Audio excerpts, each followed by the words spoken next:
So we've already taken your history. I've learned everything that way about Nancy. Is it okay if I check your vital signs, your blood pressure, Yes. heart rate, and that? Is it okay to check blood pressure on either arm? Yes. Okay. Okay. 130 over 84. Good. Good. Okay. So with home health, there's going to be some questions that are kind of a little bit different than you'd see like in an outpatient setting.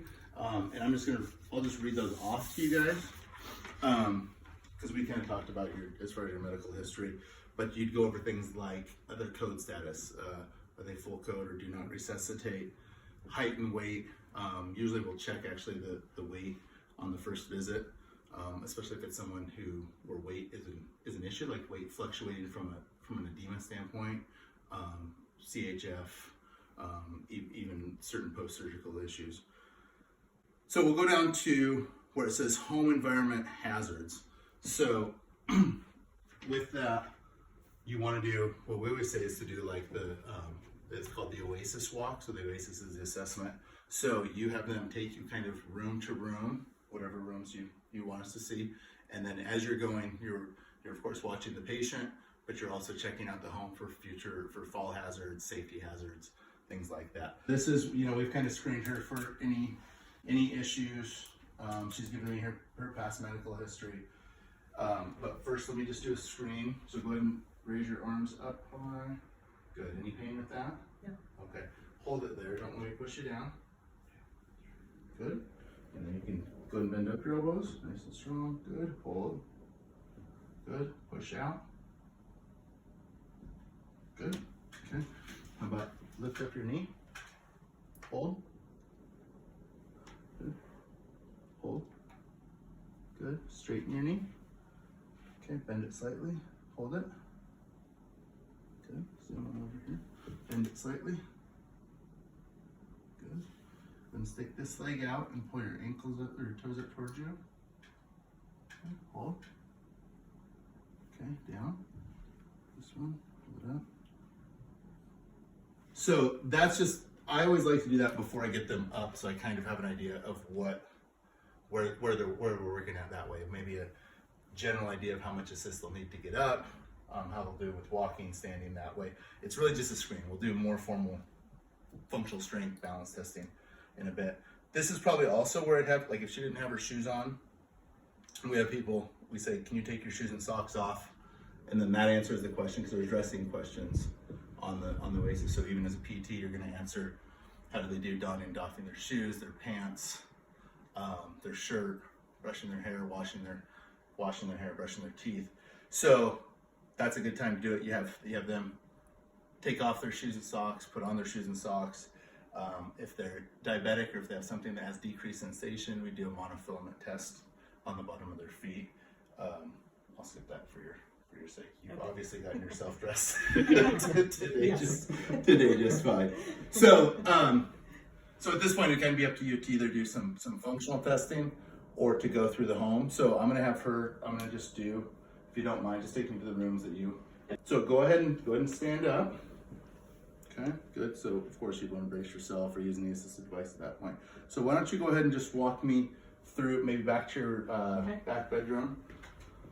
So the big thing you'll see in homes is throw rugs, right? And it's especially, yeah. And this isn't even, yours aren't too bad, but you did have some of those ones. So this, do you spend time in here? Yeah. Okay. Working on it. Okay. So the big, Set up as an office. so one, you always want to ask too, if there's a room, especially if it's like, if it has some clutter or something like that, you want to say, do you spend time in this room? Or if there's stairs to get there, you can say, if it's not a necessary place to go right off the bat, then you can kind of address that down the road. So this is like your office, right? Yeah. Okay, so you sit in here. Do you sit on this chair? Yes. Okay, can I see you get on and off that chair? Yes. Okay. Look at that posture when you're sitting there. Great. Okay, go ahead and stand up. Good. Okay. Now let's go to the next room. So then, bathrooms you want to look at. I won't have you do it now, but this would be a good time to have them do. Actually, you would say, get on and off the toilet and you'd even say, you know, show me how you would get your pants up and down from the toilet. You get to be real friendly the first visit.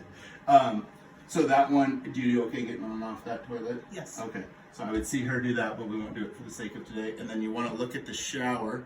So she has a standard step-in shower. Is this the shower that you use? No. Okay. So you use the other one. I'll use the tub. Okay. But I have So you get down walk-in into the shower. Okay. Okay. So you have both. So that's just a good thing to keep in mind. Go ahead and come on out. I usually use 3, but in the home you want to look for small, when they're activity-based outcome measures, small things that can be done in smaller spaces. So like a 6-minute walk test is hard to do in home health, maybe in big assisted living. So I do 2-minute walk test for as far as endurance based. 2-minute walk test, or like with her, I'll have her do the 2-minute step test in place. As far as strength, 30-second sit to stand test or 5-second sit to stand test. I like the 30-second sit to stand because there's a time component. Some people can't do 5 on the first day, you know, no matter how long you give them. And then always tug and gait speed are used. Even nurses are trained on how to do tug and gait speed because it's such a high predictor of as far as falls and what kind of interventions to use if PT needs to be added in maybe. But then I'll usually use a Berg or Tonetti. Usually we don't have people functioning at a high enough level to do like dynamic gait index, but we will. Or sometimes I'll add it in like at the end when they're getting ready to transition to outpatient. So with that, you want to look at where their preferred places to shower, right? Like they may not want to be sharing the bathroom with their teenage daughter or something like that. But that may be the safest one if it's say a walk-in shower for the meantime. So both their preferred way and just what the options are, and taking into account that. See if they have any, and that's where you write down any equipment that they'd have in the shower, grab bars, shower chairs, that way, you know, if it needs to be held or anything.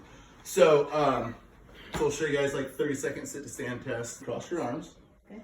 And what I want you to do, when I tell you to go, you'll stand up and sit down as many times you can in 30 seconds. Okay. Okay. Now you gotta come all the way up to standing in order for it to count. And all the way down to sit and then touch your bottom and come Just back touch. up.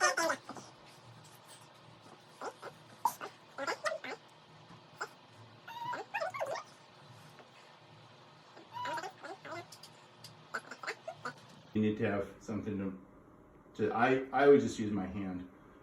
So you want to bring you're going to march for 2 minutes. We'll count every time your right knee goes up. Okay. So try to not use this, but it's here for safety. Okay. Okay. All right, so let's see. Okay, ready? Ready. And go.